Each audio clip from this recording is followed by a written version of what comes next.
Bismillahirrahmanirrahim. Assalamualaikum warahmatullahi wabarakatuh. Selamat pagi semuanya. Pada hari ini kita akan memulai pelajaran kita di semester ganjil tahun ajaran 2021-2022 pada mata pelajaran Pendidikan Agama dan Budi Pekerti. Kita akan masuk pada materi yang pertama untuk kelas 8 dengan tema meyakini kitab-kitab Allah dan mencintai Al-Quran.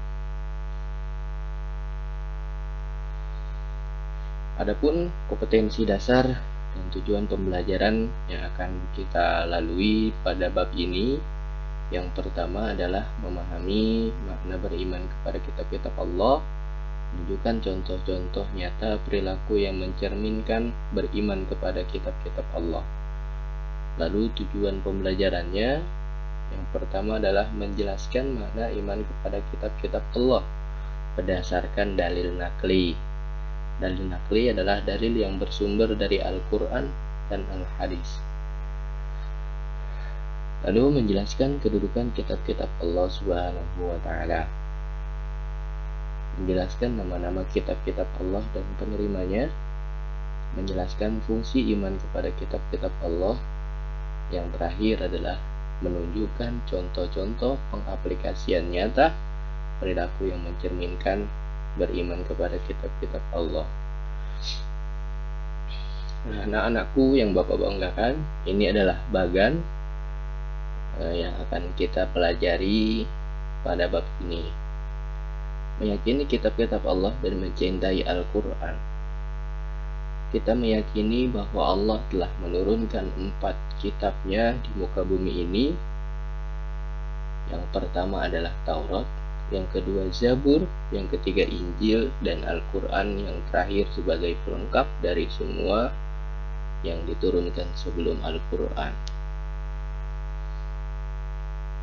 Bagaimana kita meyakininya? Untuk Taurat, Zabur, dan Injil, kita meyakini adanya sejarah diturunkan dari ketiga kitab tersebut dan meyakini keberadaannya.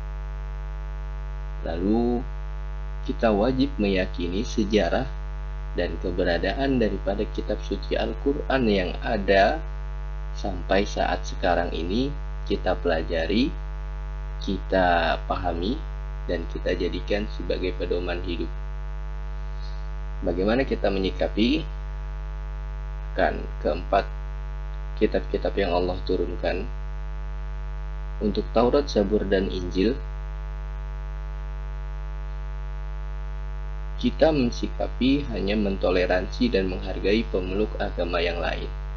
Jadi untuk saudara-saudara kita, teman-teman kita yang memeluk selain agama Islam, kita wajib mentoleransi dan menghargai agama mereka. Untuk Al-Quran sendiri, yang pertama kita mencintai Al-Quran. Mencintai itu kita membacanya, kita mempelajarinya, serta kita jadikan sebagai pedoman. Maka dari itu kita rajin beribadah, rajin beramal soleh, dan pastinya menjauhi maksiat. Nah, makna beriman kepada kitab Allah itu sendiri, beriman kepada kitab-kitab Allah merupakan rukun iman yang ketiga. Jadi rukun iman itu ada 6. Yang ketiga adalah beriman kepada kitab-kitab Allah. Kitab Allah yang diberikan kepada Rasul untuk mengatur kehidupan umatnya. Jadi kenapa Allah menurunkan 4 kitab itu, yang Taurat, Zabur, Injil, serta Al-Quran? Yakni semuanya bertujuan untuk mengatur hidup umatnya.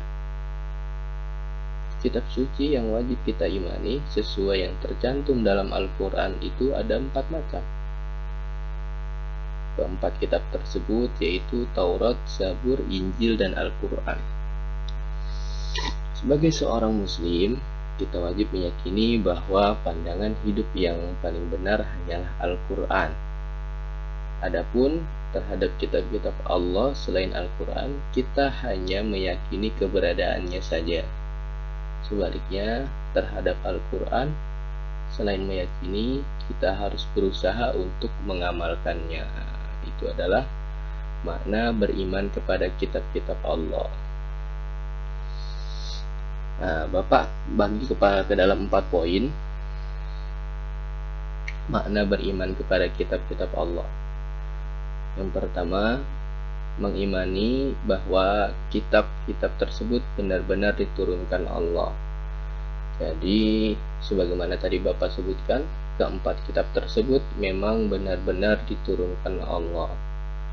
Poin yang kedua, mengimani kitab-kitab yang sudah kita kenal, namanya seperti Al-Quran yang diturunkan kepada Nabi Muhammad, Taurat yang diturunkan kepada Nabi Musa, Injil yang diturunkan kepada Nabi Isa, dan Zabur yang diturunkan kepada Nabi Daud.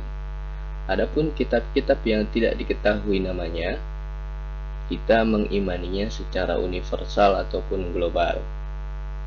Poin yang ketiga, membenarkan hal-hal yang diberitakan oleh kitab-kitab tersebut, seperti berita-berita yang ada dalam Al-Quran, dan berita kitab-kitab terdahulu yang belum diganti ataupun belum diselewengkan isinya.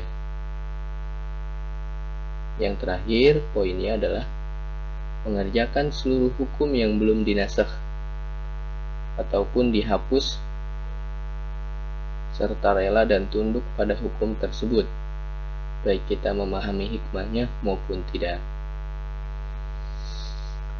Nah, semua itu terkandung dalam surat Al-Baqarah 1 sampai dengan 5.